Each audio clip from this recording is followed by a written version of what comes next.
I'm sorry, I hope this won't sound corny, but for anybody who happened to be spending Tuesday lunch with me, I'd just like to say we are Reading and we are international.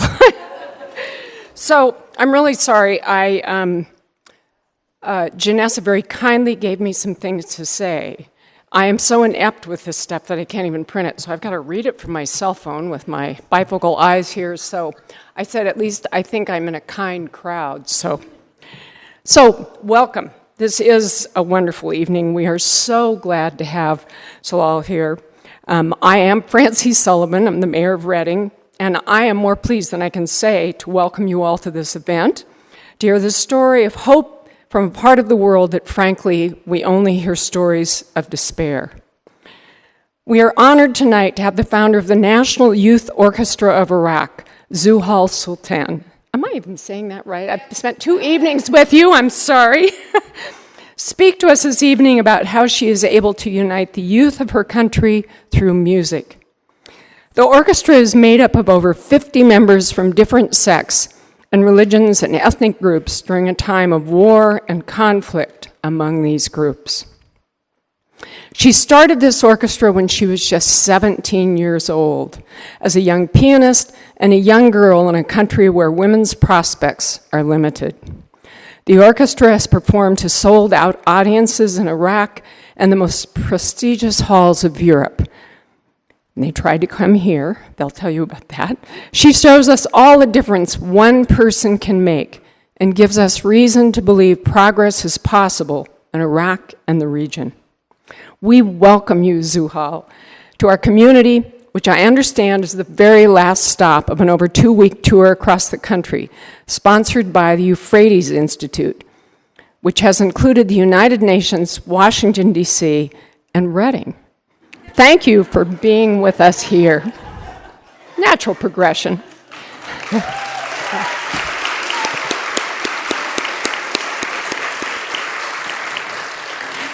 I think we're going to have international carriers coming to our airlines, because how else is the rest of the world going to get here when they find out about Reading? I'd like to turn it over now to the founder and CEO of the Euphrates Institute, our own special treasure from our city, Janessa Gans-Wilder. Janessa is a Reading native who has had an interesting career, having served in Iraq for 2 years with the CIA, and who later started a nonprofit organization to rectify the lack of awareness she realized Americans had about the Middle East. She has recently moved back to town after 20 years and runs the Euphrates Institute from here. So I give you Janessa Gans-Wilder.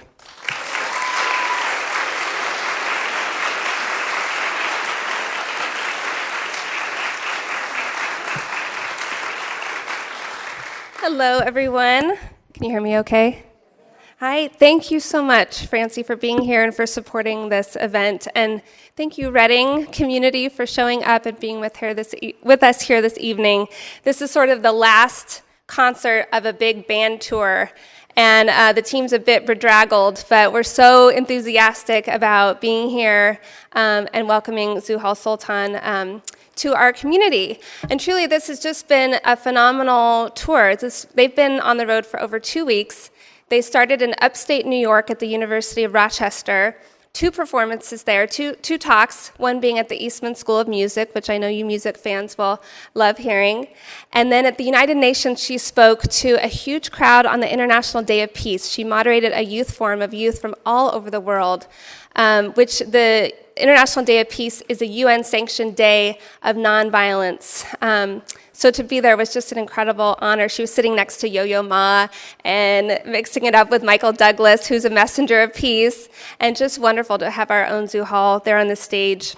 From there, they went to Washington, D.C., where she addressed over 600 military officials at the National Defense University. These are the men and women on the front lines of our efforts, and for them to hear of a young girl's experience and how she was able to do what no politician was able to do in Iraq, unite the youth of her country, and what her example means for them. They were just so moved, and one soldier went up to her afterwards in tears, saying, I am so sorry for what has happened to your country. I'm so sorry for the role that we played in it, but I want to do better. She just has moved people. From there, she went to St. Louis and talked with high school students, talked with college students. They gave her a standing ovation. It's just really, touched the heartstrings of many, many crowds. From there, I'm going to have to try to get all the stops. Seattle, and then Stanford University. Earlier this week, she gave 2 talks there, and then finally Reading. And I'm sure many of you are thinking, why Reading? Well, I know firsthand as a musician that this community appreciates music and the role it can play in healing and promoting goodwill and peace. I also know that because I've moved back here, the Institute, Euphrates Institute, has now relocated here. And also, Reading, similar to a rock, has a beautiful, peaceful, calming river running right through the middle of it.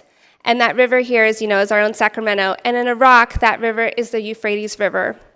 And to me, as an Iraq analyst for nearly 2 years, I was an insurgency analyst my first year there, and both years there with the CIA, I was entrenched in the war zones of Fallujah and Ramadi. I was the only civilian woman during the first major battle in Fallujah, and just, experiencing war zones directly and firsthand. And I was so struck by the contrast between the mortars and bombs and war zone and this peaceful current flowing right through the middle of Fallujah is the Euphrates River. Right through the middle of Ramadi is this peaceful, beautiful river.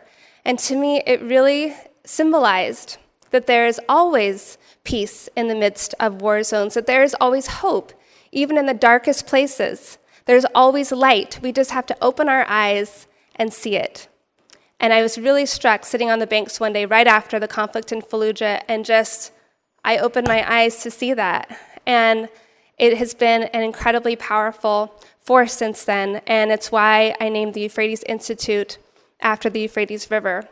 We try to do that as an institute, to shed light on dark regions of the world, like the Middle East. I think all we hear are the devastating headlines of war and despair and terrorism and conflict, and we don't ever see the other side of the story. That's all the media tells us, is the darkness. But there is so much light.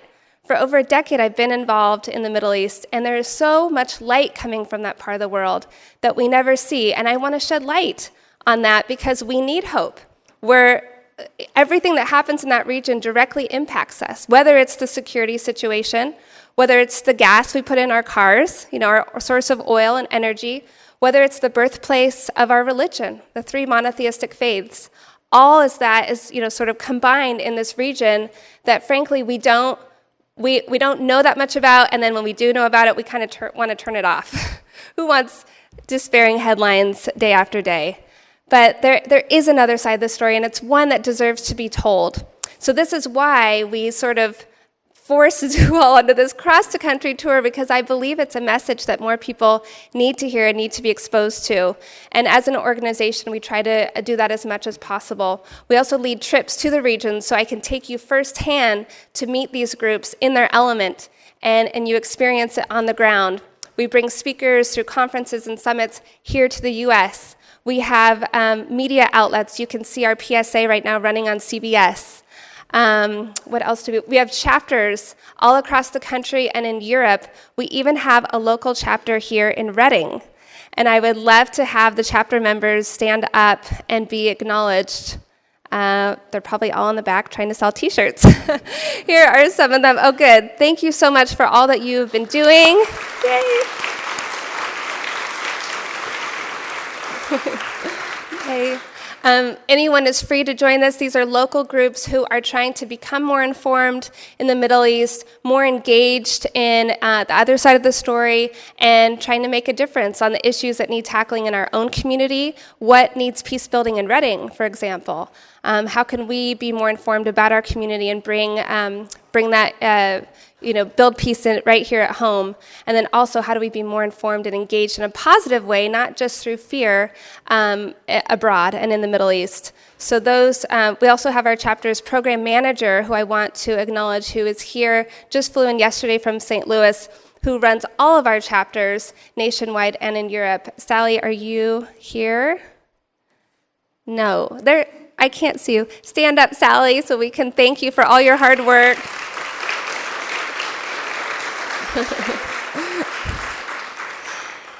And I also want to thank Hillary Brownell, who is, not only has she organized and led every bit of this tour and has and she's been on every inch of it, but she also is the director of operations for Euphrates and truly keeps the organization going and is our rock in every sense of the word. So I want you to stand because you are one heck of a planner and amazing woman.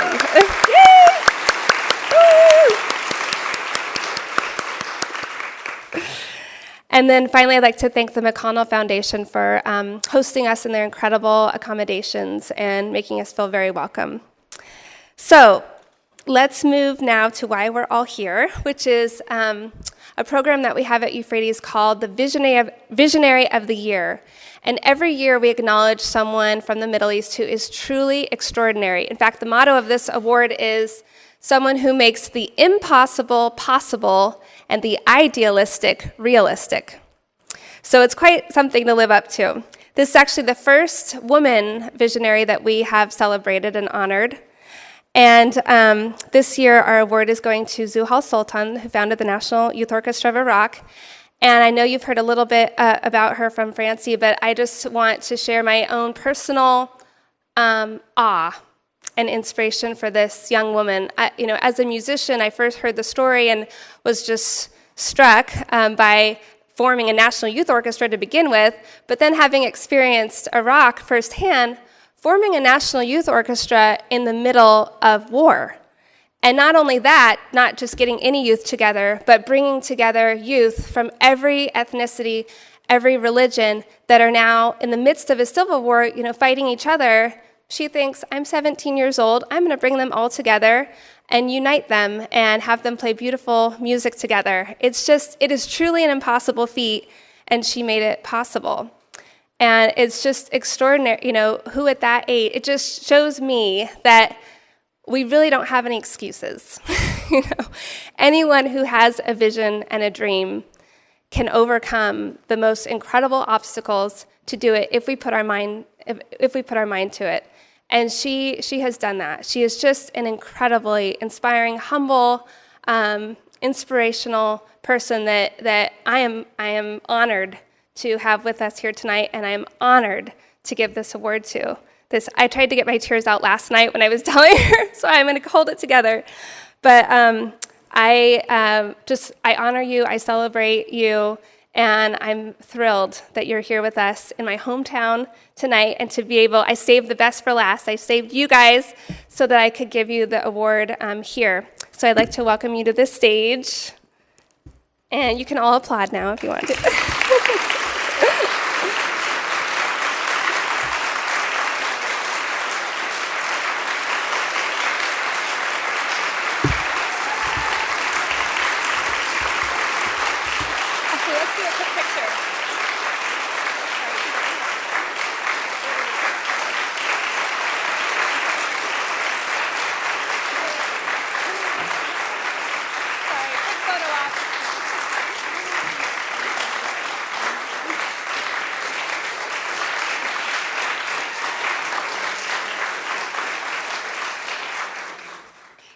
I'm going to turn it over now to Zuhal. Of course. Sorry about the whole clapping thing for a long time. Thank you so much, Janessa, and thank you so much, Francie. And thank you for being here. It's so wonderful to be here in Reading. I know it sounded like I went to the headquarters of the United Nations and then to DC, but to be honest, this is the most relaxed and most happy I've been throughout the tour. I can't tell you. But let me just say, first and foremost, thank you so much, Janessa, and thanks for the Euphrates Institute for believing in me and for believing in this project. This orchestra had to, you'll find out later, our activities had to be temporarily suspended because of ISIS and what's happened with the Islamic State. And when that took place, I was shattered, I was devastated, because not only this has been my project for years, about 6 years now, but also because it has affected my musicians in Iraq so much, and I felt a sense of despair. But this tour has shown me that there are people who still believe in that project. there are days I wondered whether, is it just me that's trying to bring people together that do not belong together, what is it? But, I talked to you, Janessa, the first time over Skype, and I said to you, but I've seen it, and it happened, and you understood. So this door has put back, the drive in me to go on and make this happen again after its suspension. So for that, I cannot thank you enough. Thank you so much.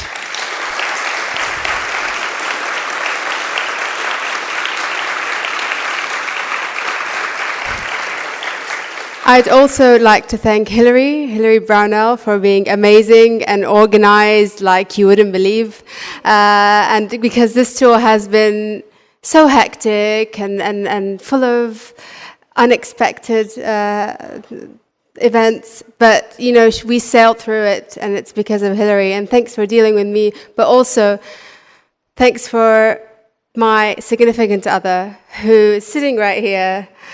It's easy for people to think, oh, she's great and she's giving speeches and but to be honest, I cry like a baby with him.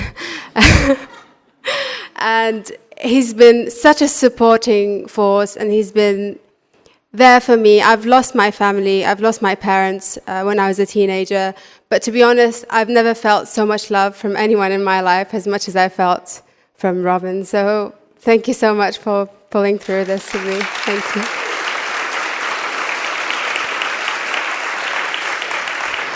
And I'd like to say one thing about Reading. It should be on the map as a tourist destination in the US. It's beautiful. I went walking this morning, and it's sunny, and it's serene. And I would come here any day over San Francisco. Sorry, Francisco.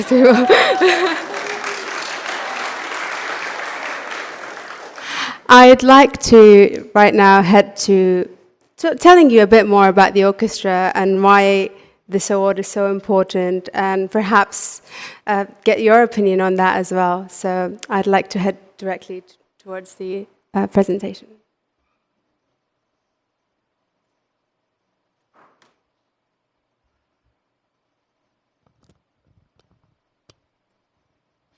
Right. Does this work? It works. Can I have the presentation on, please? Right, so let me give you a little bit of a background on myself. As you probably heard by now, my name is Zuhal Sultan, and I come from Baghdad. In fact, I have moved to Scotland the past 5 years, still running the orchestra from there. But I was born right over there from Baghdad. What's funny, though, is both of my late mother and father come from Mosul, up north, where it's the first city in Iraq that was unfortunately taken over by the Islamic State. What's funny as well is that my mother is half Kurdish. I'll tell you first that the country actually, the upper bit of the country is, people who live there are called Kurds, and they speak a completely different language than Arabic. They also have their own little sects, as well as having different religions. The rest of the country, in addition of having different religions and different backgrounds, they all speak Arabic, so it's kind of the same. But in the Kurdish region and the Arab region has been divided over decades. There's been lots of conflicts, and as far as I know, growing up in Baghdad, it was not somewhere I could visit. It's not something that's often spoken about. But my mother is half Turkish, and there's the other part of the country that goes into Turkey. They're called Turkmen and Turks, and so my father is half that. So if there is an embodiment of a person of the whole country, I'd like to think it's me. I'll tell you a bit about my childhood, and unfortunately with that, I had to share some embarrassing photos.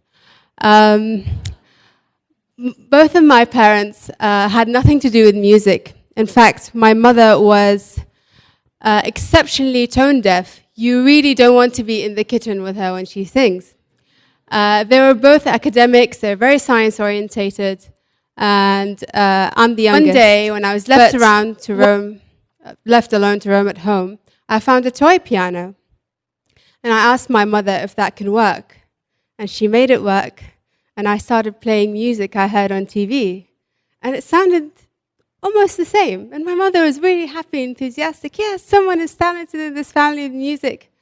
And so I was made to join the Music and Ballet School of Baghdad. The Music and Ballet School of Baghdad was one of the very first institutions for music in the Middle East. It was established in the 60s. We'd learn academic subjects in the morning, like English, maths, Arabic, etc. And then in the afternoon, depending on your speciality, you'd either play music or do ballet. And I loved it. It was a great environment. I could practice my music, have friends who are interested in music. And it was also the only school in Iraq that had mixed gender students, otherwise just boys and girls. And it was a great environment. I was very happy.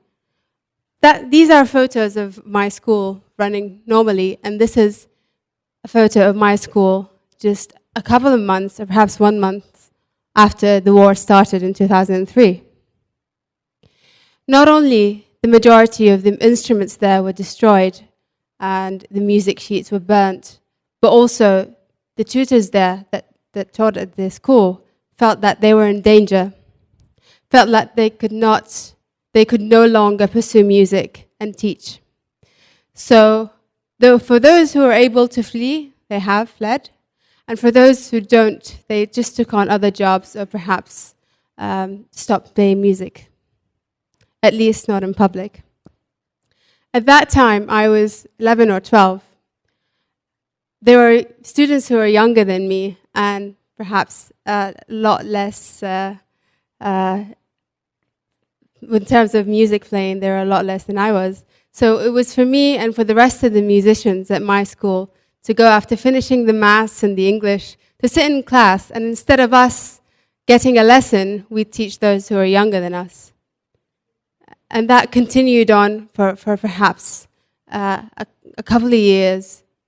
And then I was lucky enough to join the Iraqi National Symphony Orchestra, which again, you know, when you think of Iraq, you don't really think of symphony orchestras or ballet schools, but it's one of the oldest institutions for music, again, in the Middle East. It was established in the 40s. And it was at the height of the civil unrest that I joined the orchestra. We didn't have public concerts. It was too dangerous to do that. But for those who are aware of the orchestra's activities, they would tell their friends, and their friends would tell their friends, and so on. And so they'd get together to the venue where a concert is taking place. And I remember one particular night after a concert, a lady came up to me and held my hand and started crying. And she said, "I can't believe we're listening to classical music while there's bombs setting off outside." And she said, "This brings us hope." And I don't know about you, but I know if I don't have hope for the future, I wouldn't really want to necessarily want to do anything for myself or feel like I can take ownership to my life. This particular image sat with me, and I took it everywhere for nights and nights.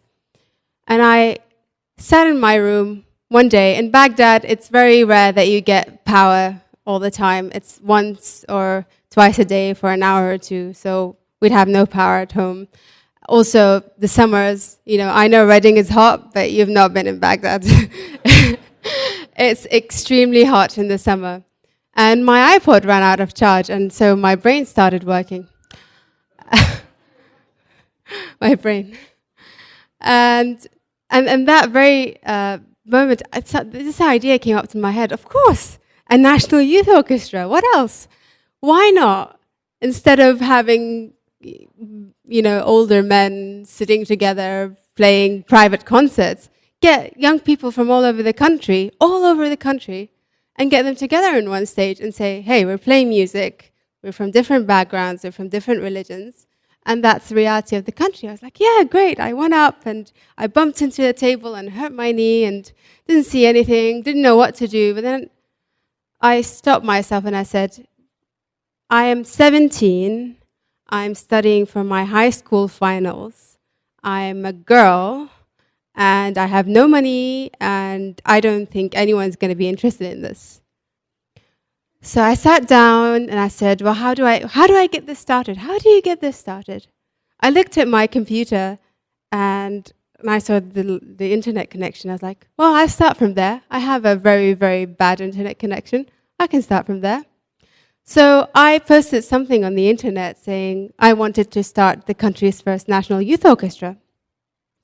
And that was caught up by the press, and Channel 4 in particular in Britain. And there it went. It was a bit viral, and it went through some media, particularly in Britain. And I said, well, what do you need to have an orchestra? You need a conductor, and you need musicians, and you need the finances to put it all together. So I said I wanted a conductor. And somewhere in the United Kingdom, in Edinburgh, a guy walks into a coffee shop, has fish and chips, as you do in Edinburgh, and grabs a newspaper and reads an article about the idea. And he gets in touch, and he says, well, what do you need? How do we start this? And I said, his name is Paul McAlinden. I said, Paul, I don't know how to get musicians. I don't even know there are musicians in other parts of the country. I'm 17. We're not only starting an orchestra from scratch, but the musicians, if we ever find them, they are probably self-taught because there's no one to teach them. And I don't think that my government is too keen on starting an orchestra, so we're not going to get any money. He's like, great, when do we start? I knew at that moment someone had to be completely off with their head, as much as I was, to help start this. So it was Paul, and Paul and I connected over Skype and over emails, and he lives all the way in Cologne. He was visiting his parents in Edinburgh. And then we sat down together and said, well, how do we find musicians? And then I looked at my computer again, I was like, well, let's do the internet again. So we posted ads, talking about the idea of the orchestra in Arabic and in Kurdish. I had some help with friends. And I phoned up people who knew other people, and they helped give me numbers. And I just kept phoning and phoning. People might thought I was crazy just asking them to join an orchestra. But then how do we audition them, even if they were interested? We just asked them to send us a video of their performance, of whatever they could play, just so that we could evaluate where they're standing. And so 60 people applied from all over the country. It's just a word of mouth and the internet, and it got through. And Paul has selected 43 of them that particular year. And so that's the second box ticked. Third box, the money. Now that was really, really, really hard.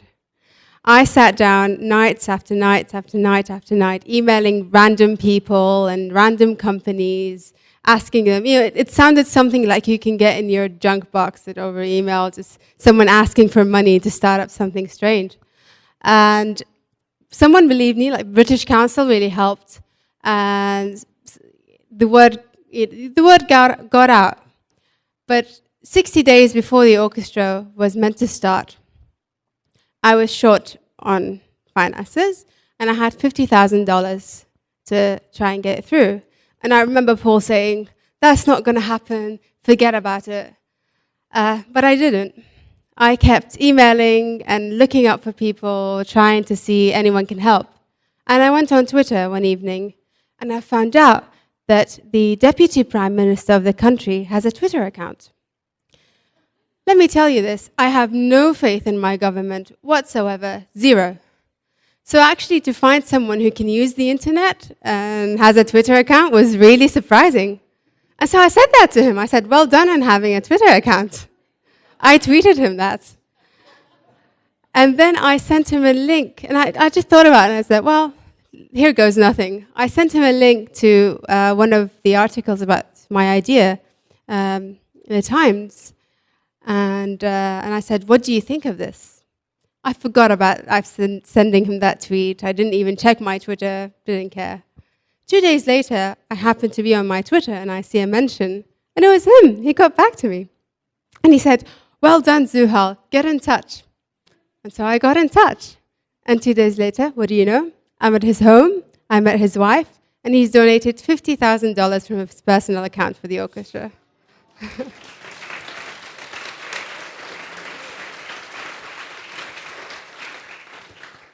To tell you the truth, I sat down in the car after his house. I was gobsmacked. I could not believe that happened. I was very happy, but you know what else is strange? I didn't want to have the orchestra in Baghdad because it's not safe enough.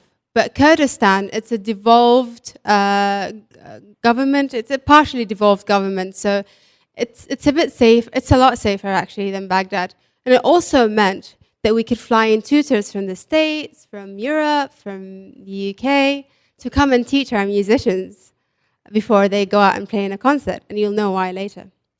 So we asked people, we asked hotels and even catering businesses, and we said, we wanted this for this amount of people, and they said, what for? And we told them about the idea, and the hotel gave us an 80% discount for all 4 weeks, just because it was just an idea. Not many people knew about it, but the locals were so supportive. It was really baffling. I've had great help from in-kind support, and so it was great. It was August. It's happening. I can't believe this. Oh, by the way, this is a photo of Erbil. So our first concert was in Suleymaniya, but that's basically an image of what northern Iraq is like. This is one of the oldest heritage sites protected by UNESCO. It's called the Old Citadel. It's beautiful. But other parts of the city has malls and really Western things, so it's not very interesting. These are a couple of photos of the first day the orchestra members got together. Let me remind you one thing. Most of these musicians are self-taught. So they were not there to, portray this political image of unity and all that. They just wanted free music lessons. And so they got there, they didn't know what they were getting themselves into. They said hi to Paul, and they're very happy, yay, this is happening. And then they left the hotel, going into their first ever rehearsal of the National Youth Orchestra of Iraq. They put their stands, they put their chairs, and everyone's got settled. Someone looked at, they started looking at one another. Why are you sitting in the first place here? And it's very typical orchestra things. And I was very happy, waiting for them to play. This is their first note ever. And let me tell you, it was horrendous. It was horrible. It was one of the most horrible sounds I've ever heard in my life. And they looked like this. Oh, sorry, like this. They were not happy. They were so out of tune. They felt like they were self-taught. I didn't know they were that bad. But it is just the opposite definition of an orchestra. They didn't want to talk to each other. They didn't want to play what's in there. They tried to play it. It wasn't that good. And it was like that in the first 2, 3, even 4 days. It was a complete lack of communication. We tried everything. We tried icebreakers. We tried to put cake and sweets in one side of the room so they can all at least rub shoulders or elbows or anything. Just talk to yourself. No, it didn't happen. They were just completely frustrated and they formed their own cliques. Yeah, it was not good. One afternoon, we left the rehearsal hall. It was a disaster yet again. And we have 2 mini buses that takes them to lunch. So I was sitting down in one of the buses, and one of the musicians got up and asked the bus driver to put on some dance Kurdish folk music in the middle of the heat at 3 o'clock. And so he put it on. It was very loud. And then he started dancing in the middle of the bus. And everyone was looking at him as in, why are you doing this? But someone else who was actually an Arab joined him. And they both started dancing, and then someone else joined, and another person joined. And I looked at them, and this is the first time ever that I've seen them communicate in any way or form, other than just look down on each other. It was great. They were dancing in the middle of the bus, which was jumping on the street, and it was a very special moment. Because from then on, they became the best of friends. It was that. It wasn't Beethoven. It was some Kurdish music, initially. And they sat down on the table to have their lunch, and they started shaking hands. And all of a sudden, the fact that they speak different languages didn't matter, because they found ways to communicate. And they started becoming friends, and the music started sounding amazing. And it was just all very different. It was all very different. What was also very different, we called it the party bus afterwards, because we had it every single time. And the party bus went on from the bus to the streets. As you can see, they were a good bunch. They didn't need a drop of alcohol to have good fun. What was really strange as well is that our tutors came to us and said, "We feel exhausted." I said, "Why?" Because they said, after 8 hours and 10 hours of rehearsing, then we have dinner. So they come to us and say, do you have time at 12 in the morning to give me a lesson? They've never seen music students so hungry for learning, so hungry to practice and to play. And they just I remember one of them saying that they felt humbled by their dedication and by their willingness to improve and just to be a much better version of themselves, and also to seize that opportunity that they've had. They've also said that the learning curve has been tremendous, and it's nothing like they've ever seen. And some of them are taught in Juilliard and really, really respected music schools. And so the first concert of the orchestra took place. This is a photo of the first concert. I was somewhere in the back crying like a baby. I was so happy. I was so proud of them. I was so proud of every single one of them, because not only are they aged 14 to 29, which is a huge age range, not only do they come from different parts of the country, but they all come from different economic backgrounds. While some are slightly well off, there are others who have nothing at all, other than their instruments and some support in any way. They just had to be there. They just had to come to the orchestra. And they were well taken care of. They realized that there are people, just like I realized that there are other musicians around the country, that there are people their age are going through the same circumstances, going through the same struggles, grabbing an instrument and learning off the internet with no prospect of ever having that as your professional career, but still doing it. Because at the end of the day, for them, this is a safe haven. This is a sanctuary that they go to run away from what's surrounding them. What's really strange as well, not only this orchestra has united musicians from all over the country, but in the back, where there are supposed to be people sitting in, there are 1,000 of them from all over the country as well, driven hours and hours to get to Suleymaniye to see the orchestra. And these are the same people I see on Facebook, on different pages, fighting about, oh, you're not a Muslim, or you're not a Sunni, or you're not a Shia. But they all came to the concert to encourage people of their country doing something unexpected, like playing music. So it was unity on both sides, the side that you're seeing now and the side that you're not seeing. We also sat down with the orchestra members and said, right, this is your orchestra, you have to take ownership of it. And this is a country that's been under a tyrant for 30 years. For them, making a decision is not part of the culture, is not part of what they've grown up to learn. But we said to them, right, we're hiring some of you as regional representatives, so you're part of the governing body of the orchestra. And so we asked them, what do you want this to be about? It's yours. It's not mine. It's not the conductor's. It's your orchestra as a member. So what do you want it to be?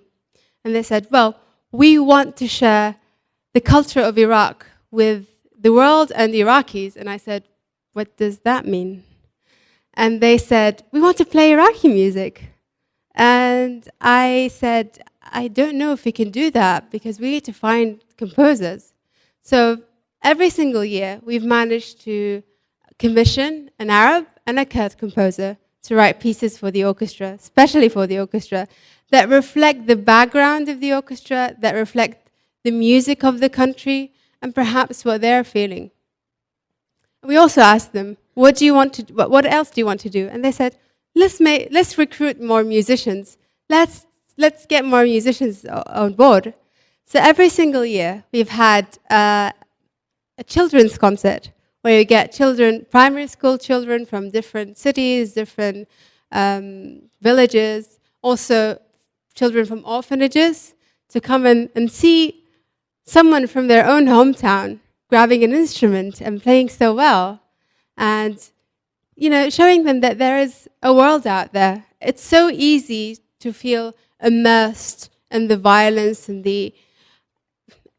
in all the negativity that goes around you, thinking that's normal when it's not. So for them, we tried to show them that that's what they wanted to do. And I know that some of them came up to me and said, how can we learn and how to play music? So that's what the orchestra has been doing. Not only that, some of the orchestra members have probably never left their hometown, let alone left the country.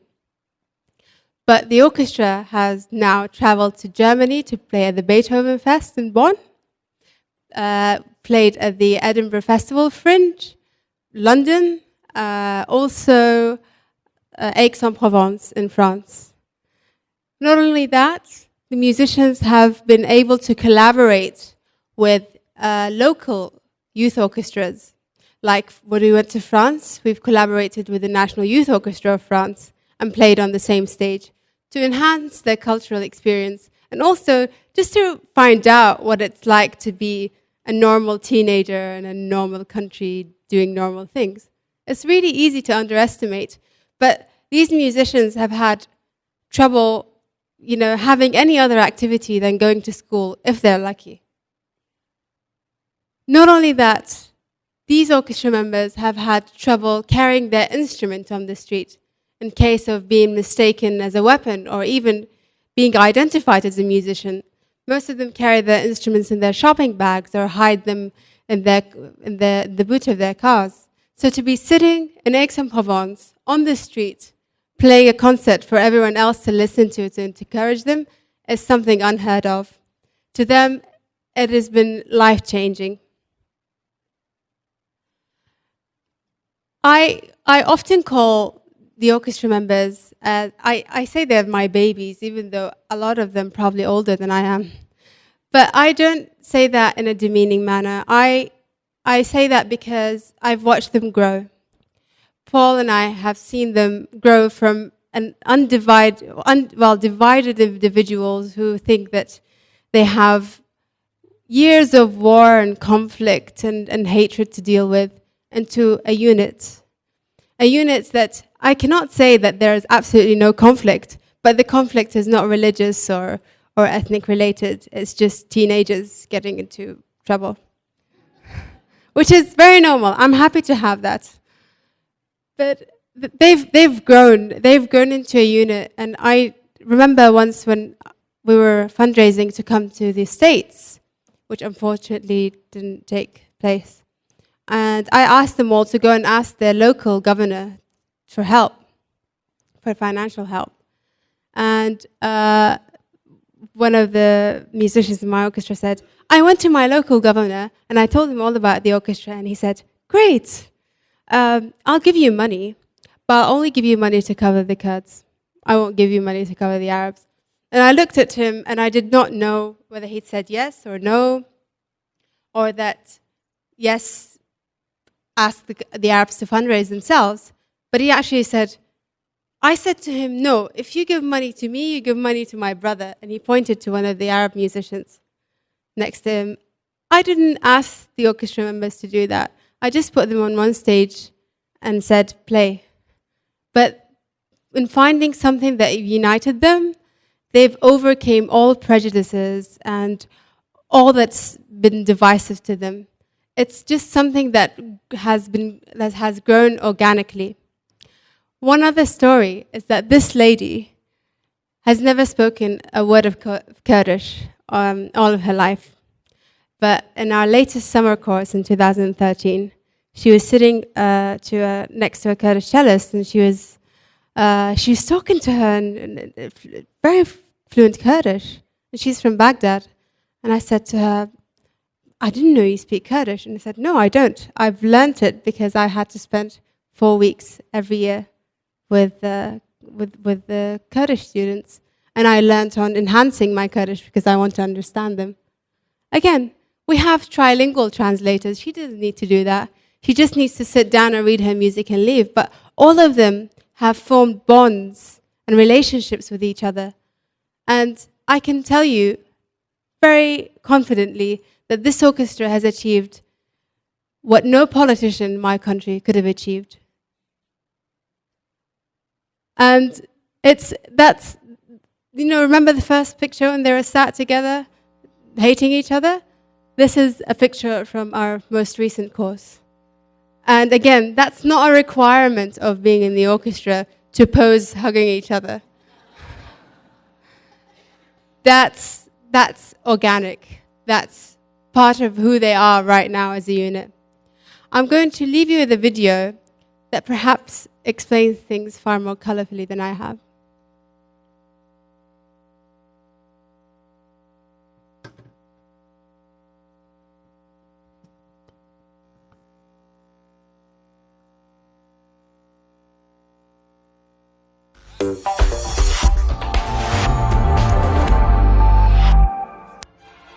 But first we go to Iraq to see how young musicians there are preparing to take Beethoven's music back to his hometown, Bonn.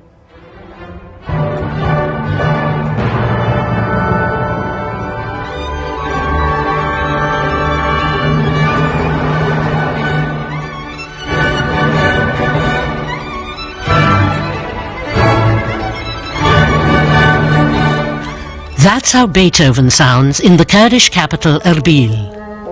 Music is gathering everybody with love and respect and peace. This is the most important thing. I like it because it's my passion. We're using the universal language in the orchestra, which is music. So everybody understands each other.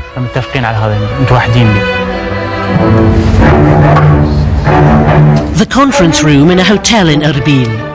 For 2 weeks they've been getting ready to travel to the Beethoven Festival in Bonn.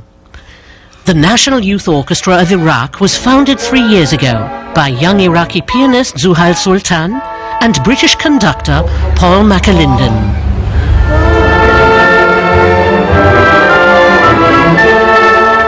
Now in this movement, horns and trumpets and timpani are really important. You hold the tuning for the orchestra. You've really got to have an awful lot of belief in the young people themselves. You've got to have a huge taste for risk. Otherwise, it doesn't work. And you must have an enormous sense of faith. It's the orchestra's third summer together in Erbil. Arabs and Kurds, Sunnis, Shiites and Christians. In a country torn by civil war, they should be enemies. Here, music unites them. Fine-tuning with tutors from Europe and the US, because good music teachers are few and far between in Iraq.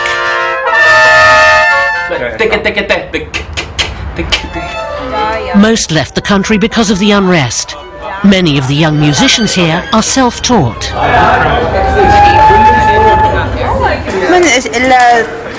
When I was at the arts college, my cello teacher was a violin player, but he knows nothing about the cello. To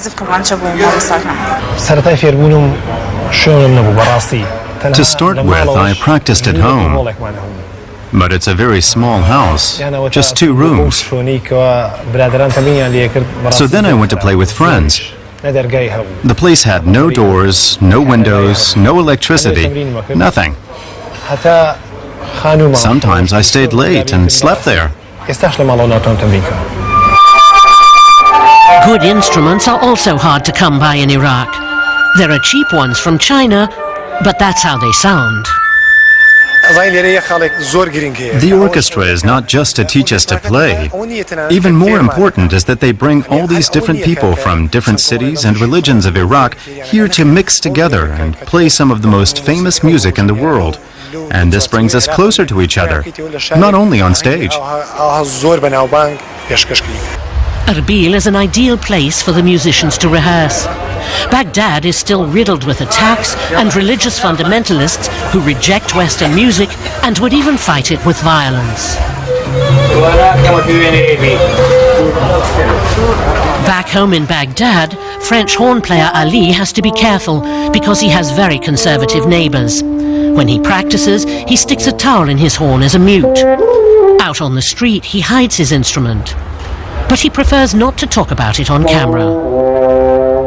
It's an exchange of energies, a sense of using music, which they've done for years now, to find an inner peace, to shut out the world around them, and to find some solace. They're there to make music, but there is a peace process going on, a reconciliation process.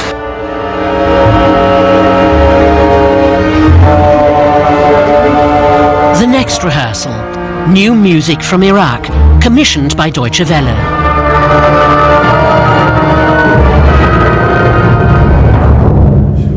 Kurdish composer Ali Outman isn't yet satisfied with the tempi.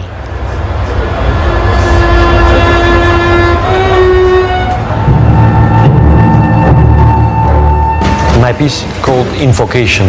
It's praying, and praying to solve every differences between like black and white, good and bad, and everything like that, to make one world for every human being. The piece combines Oriental harmonies with Western classical elements. In addition to Beethoven, Iraqi music will be heard in Bonn.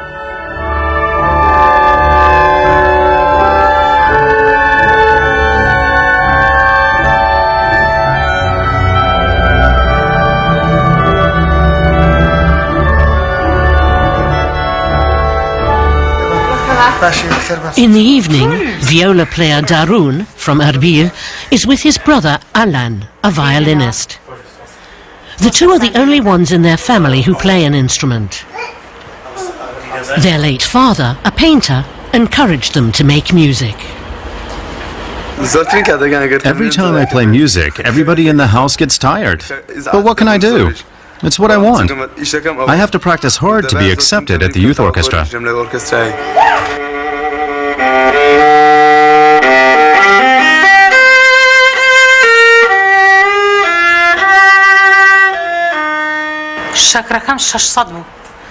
I'm always telling Darun, don't play so much, I have a headache. But he says, I have to, because I want to go to Germany. And you have to support me, you're my mother.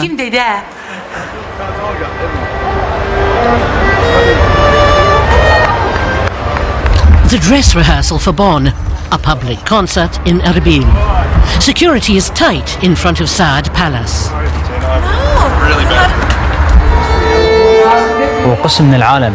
Part of the world knows that Iraq is still suffering from war and other problems. On the one hand, all that still exists, but on the other, there's the music, musicians, and a normal life. We come here to Kurdistan from Baghdad to play music and show the world what life is like here, and that we can play classical music in Iraq.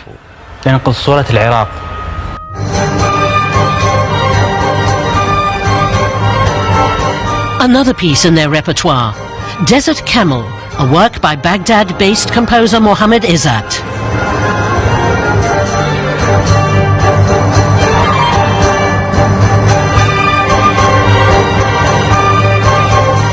Middle Eastern sounds. You can't help hearing that the musicians are more familiar with this than with Beethoven. Then it's time to check in at Erbil International Airport. Destination Bonn, Beethoven's birthplace, and the real adventure. On October the 1st, they'll be playing for a very sophisticated audience. I'm not excited and nervous and scared yet, but I think with the orchestra I will be. When we walk out into the Beethoven Halle and they look out to the audience, I think that will be an incredibly moving moment for them.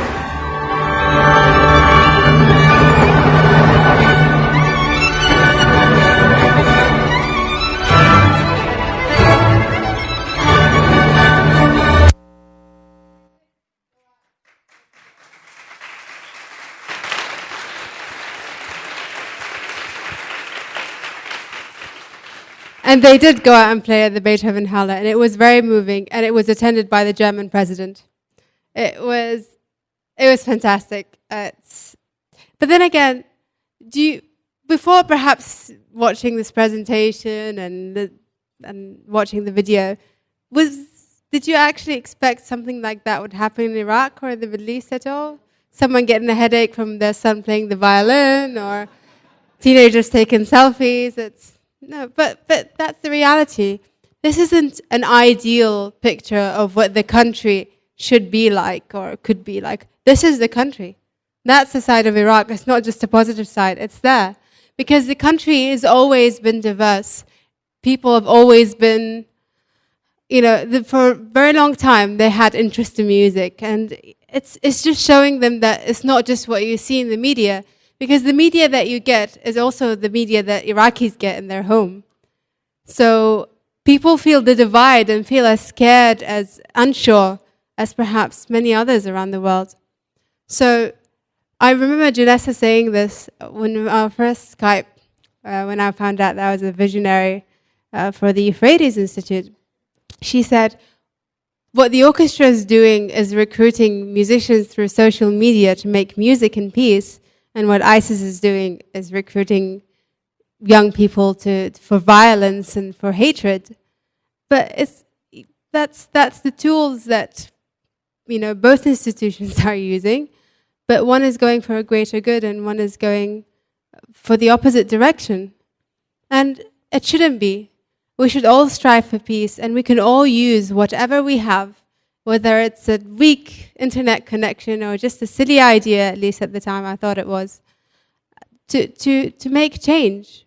And trust me, if I can do it, anyone can. So I hope this has perhaps shifted your view and into thinking what it's like out there. There are people. We are people. We don't want to just sleep and eat and go to school or to work to sleep and eat some more. We still want a good quality. We want to still enhance our quality of life. And where else to start other than music? So please think about this and inspire change in your own community when you can. Thank you very much.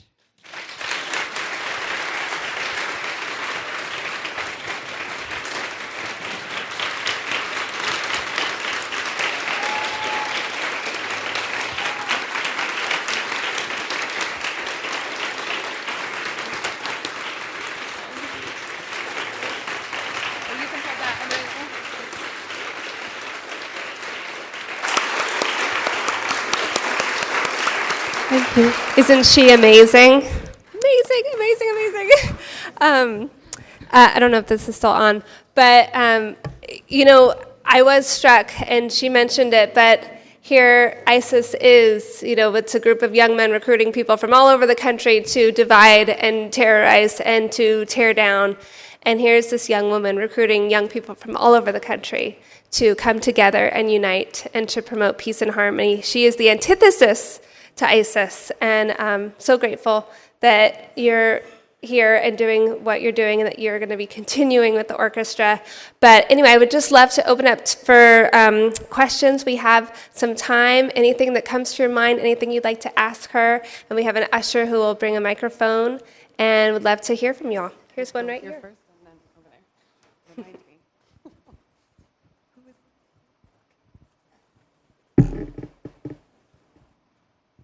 Hi, my name is Nahoko, and I immigrated from Japan in 1996, and I'm mother of 6. And you are... I know. Okay, and you are the same age as my eldest son. And so my question is, you are so extraordinary person, and you started this in 17.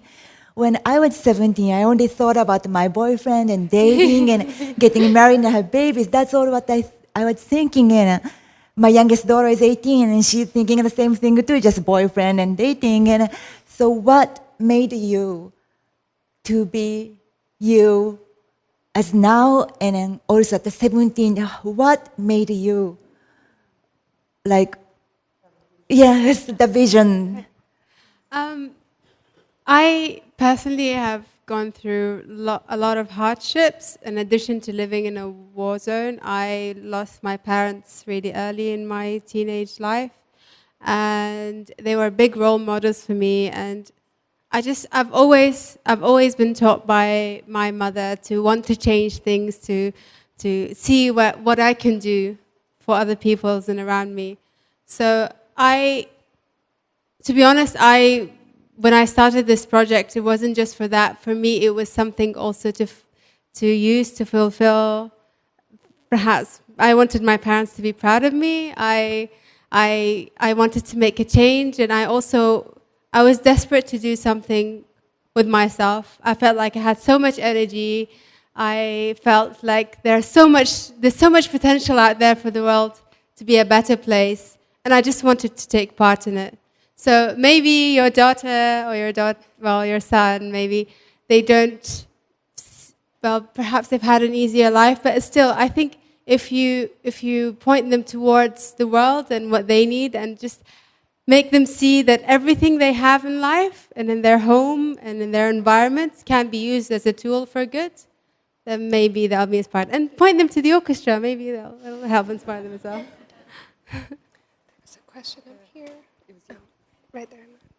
Hi, I was just wondering if you or the conductor had to use any persuasion on the parents to allow their children to participate or leave the country for the concerts. Not at all, no. Really? I think the majority of the people and the parents, they just trusted. They trusted the idea, which is, that's it. I think one of the main elements why this project has succeeded is trust. And trust that things might go wrong and things might be right, but also that it was up to the musicians themselves. We just tell them, apply. If you get accepted, and obviously if your parents agree, if you're underage, then you're free to come. They have to sign all the papers and all of that. So, but that's it. I think the fact that there was no financial burden on the students or the parents to participate has helped encourage parents to send their kids. This one right here. Yeah. And we'll come across. Thank you. I was wondering, you lost your parents about the age that you started this project? And No, it was much younger. Oh, I'm so sorry. Where did you live after you lost your parents? I lived with my brother, who was older than me, until I moved to Glasgow to pursue my studies. Thank you. There were two over here. We'll do one. How did you learn your English, and how can you speak with not any accent? She sounds wonderful. Oh, thank you. I was lucky enough, both of my parents spoke English well, and what they did when I was younger is if they wanted to talk something that I didn't want to understand, they'd use English, and that annoyed me so much. It made me determined that I'll use whatever I can. I'll spell everything on the street that's in English and use all the English music and TV and to get, soak myself in English to understand what they're saying. So that really helped. Also, I really love languages. I have a big interest in languages. So, yeah.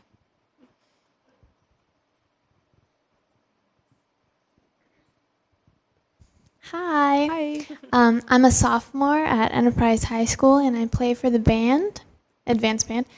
And there's a lot of fighting and criticism between different sections. And I was just wondering what advice you might have and how you solved that with your orchestra, because they don't even speak the same language. So, do you know what? This has been very helpful, the fact that they don't speak the same language. That they were not able to directly, it's like, oh, the oboe never sounds in tune or something like that. No, I think, to be honest, because they're all aware of the ways they've learnt their music and the lack of resources that they've had, they're a bit forgiving. I still get the complaint, oh, the cellies never practice, or the oboe always complains about the reed. But they're understanding, and I think if you get your group groups to communicate. I know it's easy to go into cliques because that's what usually happens, but if you just facilitate communication between yourselves, that should solve it. Otherwise, just get them to learn completely different languages and just get it. You're next.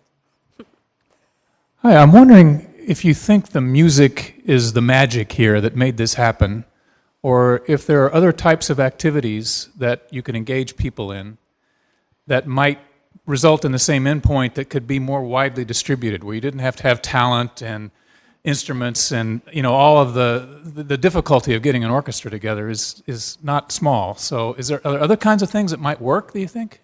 Do you know, because I'm biased, I'm a big supporter of music, but I also think the main message is find something positive that unites people, get them together to do it. That should work things. I was at the UN, and there was a group. There was a Taekwondo group. They're teaching refugees in refugee camps. And, you don't need much to learn Taekwondo. You just need to have someone who knows it and trains others. But it's brought people together, and it's helped with their mental clarity and for them to just have something to look forward to and to take their minds off. So, again, that's not particularly music, but it's an activity that doesn't even require much materials. So, yeah, could be done. Hillary, right up front here. Oh, okay. I was right next to him. So, when the musicians go home and they're only together for a certain amount of time every year, how many of them can go back to a place where there is a school where there's music or another orchestra, or are there any? Is it just too dangerous? So because the musicians come from different parts of the country, it depends on where they come from. They could be coming from a really remote village, so it might not be possible for them. In general, music institutions there are not many of them, and if there are, you heard that girl, she's like, I'm getting taught by a violin teacher and I play the cello. But I know that most of them, when they go back, they feel a sense of despair a little bit, like there's a cultural shock, I can't believe we're back to this and there's not much we can do. But what they're doing in their community is actually going out to schools and kindergartens and to hospitals and playing for them and teaching for free. So they're starting that. They're not waiting for a government institution. They're the grassroots changes, yeah. Hello. Hi. I'm super honored to be here. I really like what you've been doing so far. My name is Ahmed Fadi Laswad. I'm a foreign exchange student from Tunisia, another African Arab country. And I came here with the S program. Basically, it's the same thing that Furat does, your organization, with Bond in Middle East and America to stop terrorism, such things. And I'm here to immerse in this culture. And I've seen a lot of talented people, but you exceptionally stand out because you just wanted to change your country, but you ended up changing the whole world. Proof that you came to the other half of the world to present your idea. And I believe that you've faced a lot of challenges and hardships, except for the financial needs and the conflicts between the band.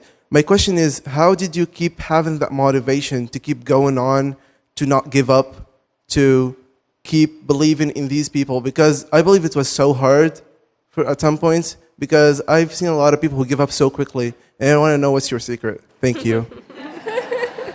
That's my secret. Well, to be honest, thank you for your beautiful words, by the way. I'm honored to be here. But it's very hard. I'm not claiming that I'm motivated 100% of the time. In fact, 99% of the time I'm not. I'm not saying that throughout the project I was very sure that it's going to happen and that I knew everything. I had absolutely no idea where this was going. And the thing is that, though, there's a lot of belief in this project from all around the world. I mean, Janessa is an example. It's a shining example of that. But it's just lots of people believing in the power of bringing people together. Also, the musicians. One of the reasons why I was so upset that the tour did not take place to the States after all this hard work is because it's very hard to deal with their disappointment. At the end of the day, most of them just dream about these 4 weeks a year. That's all they're existing for that entire year. And for them, to provide that for them and to provide this opportunity to live, it's motivational enough. It really is. So believe in your project, and if it's strong enough, it will make you believe in it. You don't really have to put any effort. Tell them real quickly about the musician in Mosul that you'd asked. Oh yes. So one of the musicians in the orchestra is actually from Mosul, and he's a Christian. So because of ISIS, he had to leave his home and his school. And I got in touch with him just to see if he's okay. And he said, I'm fine, and I'm very sad that I had to leave my hometown for this. And I said, well, how about your music? He said, I'm still practicing. I still want to be part of the orchestra. And, at the end of the day, he's using his violin again to escape something so tragic. Imagine just being displaced from your home entirely, living some village somewhere you don't know anyone, you can't speak their language because it's up north. But then still having that hope. It's that hope again. It's the simplest prospect of going back in that environment where you're playing with your friends and you're getting your music and living. So if that's not motivational enough, I don't know what is. I was just wondering if you could share with us why the tour in the US didn't work. What happened is that few weeks before the tour was supposed to take place, ISIS came through and we were not allowed to get any visas because the embassy was in emergency Emergency lockdown, the U.S. embassy, so they couldn't issue any of their visas. So that had to stop, and the momentum dropped, and the support that was put in place to go for that also had to be taken off. So for me, I'm taking a year off school right now to try and get things back on track, because I believe it's really important to bring the musicians to the States.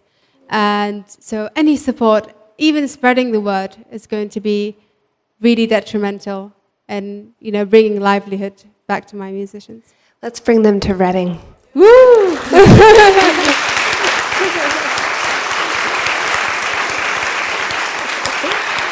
I don't know if there were any other hands up. We could probably take a couple more questions. Yeah. I'm Richard Fisk. I'm very, very impressed with the work that you have been doing as a musician, and it's incredible. Have you had any contact with the music that's being done with the orchestras in Venezuela and with the conductor of the Los Angeles Philharmonic who comes from Venezuela? Dudamel? Yeah. I think if you were in contact with what they're doing and the way that they've done it, that would feed into very much in what you've been doing. And I'm just wondering how far something like that could go. Thank you very much for the suggestion. I'll definitely take it into consideration. Thank you. Any other? Oh, one back there. Hold on.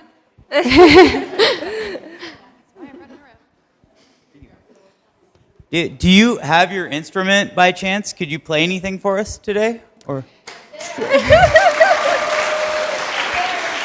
Do you know, I thought I might get asked to do this, but I also have an agenda because I want to be invited back to Reading. So I want to save that till I get invited back to Reading.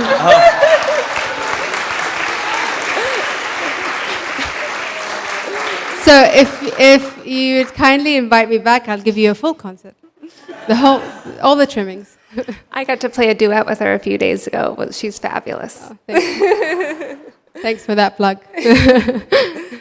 Okay. Any other? Okay.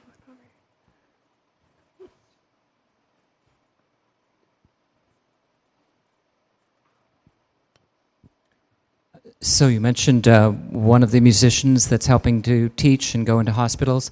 Are there other things that's being done while the orchestra is in hiatus? And once you get started up again, how can we and other people support you? Well, consider this as starting up again. I've considered this tour as starting up again because now there are lots of people knowing about it, and that's me set up on the ground to get things on the get things rolling again. So if you want to help support the orchestra in any way, perhaps online by spreading the word, so you can go on our Facebook page, you can go on our website, you can listen to some of our music on SoundCloud, but also financially, it could go through the Euphrates Institute for now until we have a much more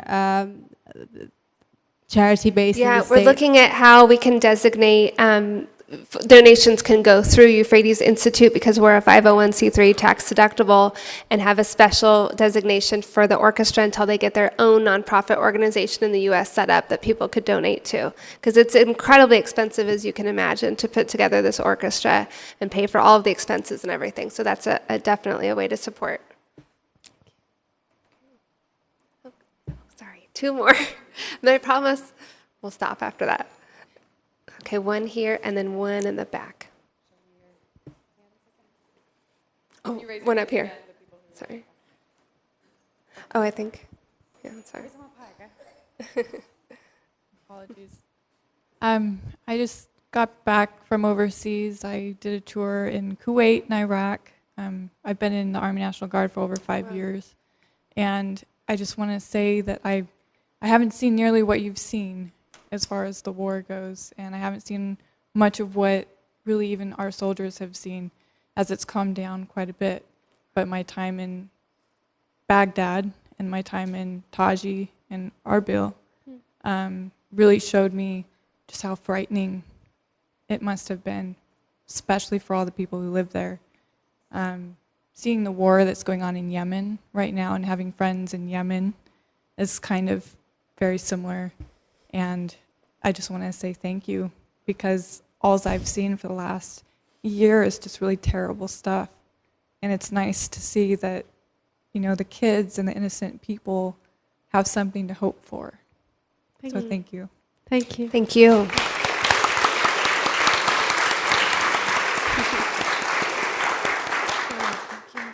There was one more, that young woman. No? Okay. Thank you so much for coming this evening and sharing with us this message of hope, and for listening to this incredible example and taking it forward. I'm thrilled that this is we're now going to see the orchestra starting up again, and we hope you will come back to Reading. I will make sure of that. Please invite me. And just thank you all, and thank you to Zuhal for being so incredible and inspiring us tonight.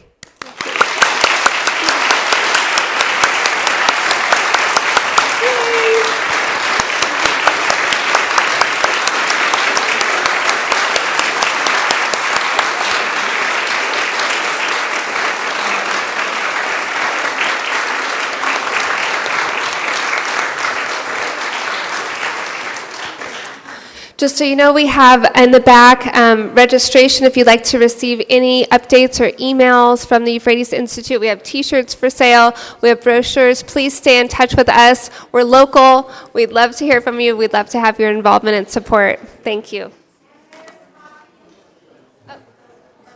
And there's coffee and tea in the lobby.